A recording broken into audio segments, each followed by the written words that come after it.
Hi friends, இன்றைக்கி நம்ம எங்கே வந்திருக்கோம்னா முருங்கை தோட்டத்துக்கு தான் வந்திருக்கோம். இது வந்து யாரோட தோட்டம்னு பார்த்தீங்கன்னா நம்ம அப்சியோட தான் காய்ஸ்.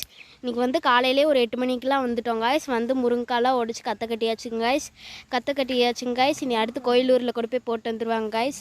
இந்த முருங்காட்டுக்கு வந்துட்டு இன்றைக்கி எத்தனை கற்றை வந்துச்சுன்னு பார்த்தீங்கன்னா 6 கற்றை 7 கற்றை வந்துடுச்சுங்க காய்ஸ்.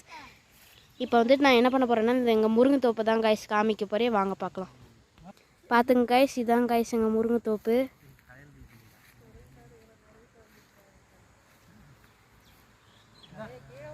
அடுத்து இப்போ நம்ம வந்துட்டு கற்றை தூக்கி இருக்க என்னோடய தம்பியை பார்க்கலாம் காய்ஸ். பார்த்துங்க காய்ஸ், கற்றை தூக்கியாச்சுங்க காய்ஸ். இதுதான் காய்ஸ் எங்கள் தம்பி. இது மாதிரி கிட்டத்தட்ட இன்னும் 6 கற்றை இருக்குங்க காய்ஸ். தூக்கிட்டு போகணுங்க காய்ஸ், கொண்டு போய் கோயிலூரில் போடுவாங்க காய்ஸ். இந்த கஷ்டப்பட்டு உழைக்கிற விவசாயிகளுக்காக ஒரு சப்ஸ்கிரைப் பண்ணி பெல் ஐக்கானை கிளிக் பண்ணி ஆளுங்கிற ஆப்ஷன் கொடுங்க காய்ஸ். அப்புறம் லைக் பண்ணிவிட்டு ஷேர் பண்ணுங்க காய்ஸ். இந்த விவசாயிகள் வந்து சேத்துல இறங்கினா தான் காய்ஸ் நம்மளால் சோத்தில் கை வைக்க முடியும். ஸோ அதனால் நீங்கள் ஒரு லைக், சப்ஸ்கிரைப் அண்ட் ஷேர் பண்ணிடுங்க காய்ஸ். அடுத்த வீடியோ